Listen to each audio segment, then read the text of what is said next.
It's now more than 100 days since the Syrian chapter of the Arab Spring began. People across the country have taken to the streets, often putting their lives at risk, to oppose the regime of President Bashar al-Assad. Human rights groups say more than 1,300 people have died since the 15th of March, when the protests began. The government, meanwhile, continues to blame the unrest on shadowy groups of anti-Syrian plotters. I don't think there's been a single day when Syria hasn't been the target of a plot, whether before or after independence.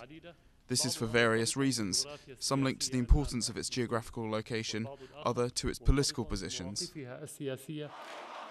Assad has now offered 2 amnesties for political prisoners and launched a so-called national dialogue that could even lead to a new constitution.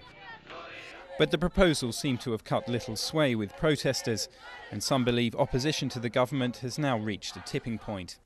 I think that it's safe to say now that the regime has crossed a point of no return, and it's a matter of time and cost before it needs to change, before President Assad has to step down and create a serious transition away from the Ba'ath Party and away from his family's rule.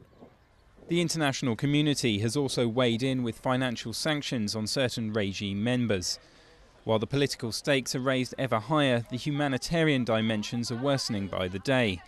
Hundreds of Syrians are thought to have crossed the border into Lebanon, while in Turkey, authorities say more than 11,000 Syrians have taken refuge, and Syrian soldiers and tanks now appear to be pursuing them all the way to the border.